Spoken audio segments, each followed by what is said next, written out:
Although it's great to be back in BGC, I've been going through a bit of a creative block. If you're a regular viewer of the channel, you'll know I haven't really been keeping up to my consistent uploading schedule. And I think it's because I've been in BGC for a year now and I've explored every corner there is to explore in this little central business district or hub, whatever you want to call it. And so I need to expand my horizon. Unfortunately, BGC is just too small for my goals and ambitions and creativity. And so in today's video, I'm actually going to be venturing out of BGC and going to another city called Pasay, where I'm going to be staying for the next couple days. And maybe this might be a start of a new series where I try and live in every single city for a short while in Metro Manila and see if there is anything that can really replace BGC or where I'm comfortable moving to.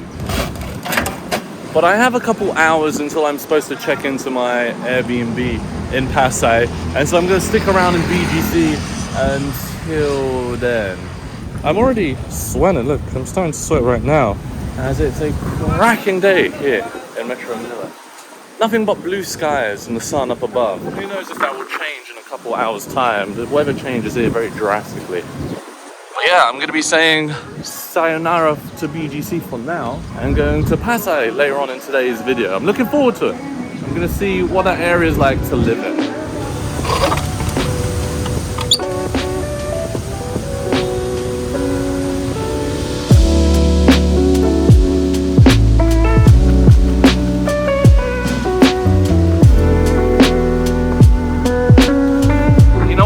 About doing some traveling as well here in the Philippines, but right now travel content in the PH is not doing so well, so I've postponed that.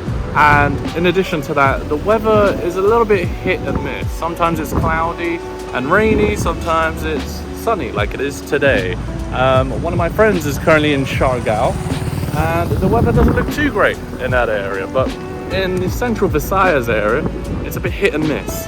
But going back to my previous point about why travel is not doing so well in the PH, it's interesting. I mean, my most recent travel series when I went to Ilocos did pretty well.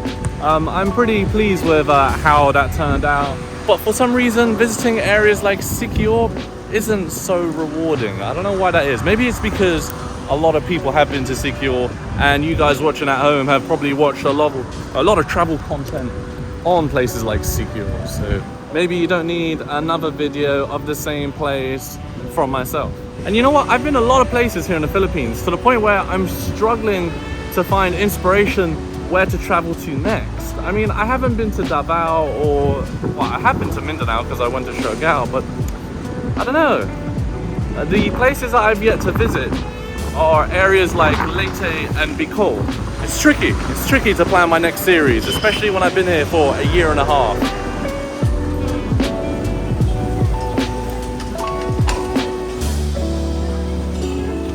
And now the cost when traveling can easily rack up when you have to pay for an additional accommodation, and then there's also activities in which you want to do. You know, if I was receiving 100,000 views every video like I once was when I first came to the Philippines for the first month, then it wouldn't be so much of a big deal. However, I've been here for a year, and obviously those initial views and subscribers that were new to me have either moved on or found new content creators and no longer watch my videos, but the people that liked my content have stuck around. And I would say I get an average of about 10 to 30k views every video, regardless of what it is I upload.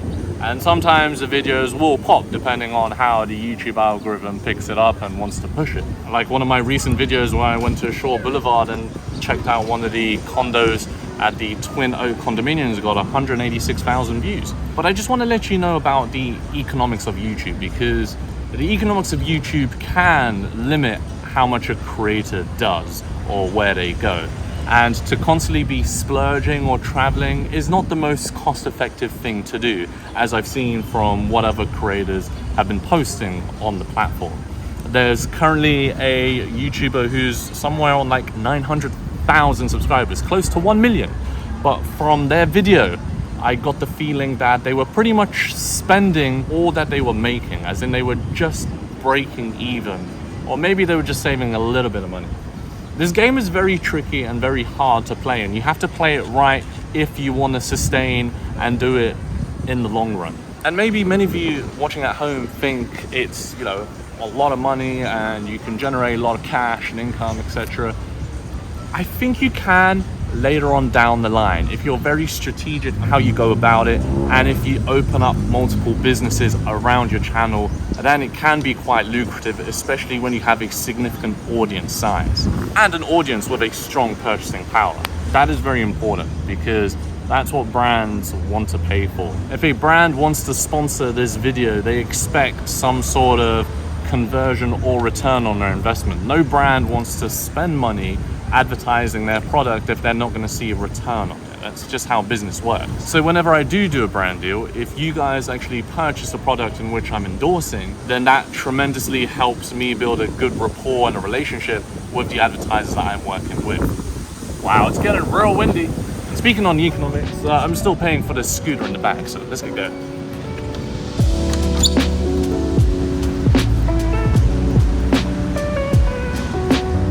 Now, although I'm a travel vlogger, I kind of fall into that niche. I don't want to be held hostage in terms of the content I create on the channel only being related to travel. Like, I want to be able to travel when I want to travel and not have to travel for the sake of creating content. And I think I've kind of been successful in that, in terms of being able to just be set up in one location in BGC and have consistent viewership and retention on my videos. People love the daily vlog that I do here in BGC and Metro Manila. And I think my travel content turns out a lot better when I feel like traveling rather than for the sake of traveling for views. And what's really interesting about the travel content niche is that the audience that's currently watching is usually from the current country in which you're in, because they want to see you experience their culture. But the moment you leave the country, or whatever country you're in, they all of a sudden don't really care anymore. And so you rack up all these new subscribers from being in a new area for a month, let's say, and then after a while, once you have to leave because the views are declining or dropping, that audience no longer sticks with you. Maybe a small percentage, maybe 10 or 20% of viewers may like your personality, may like your videos and the way you present it, and carry on watching. But the rest of the 80-90%, they will look at other vloggers or new vloggers who have just come into the country and see what their opinion is. Almost a sense of validation.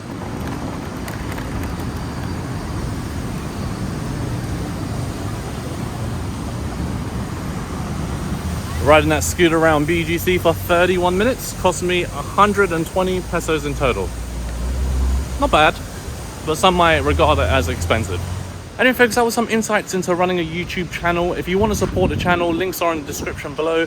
But in a few moments time, I'm going to grab my luggage and then head over to Pasay. Folks, if you enjoyed today's video, make sure you subscribe to the channel, like today's video, share it with friends and family, and I'll see you in the next video here on the channel. Many thanks for you guys. Take care, and bye for now.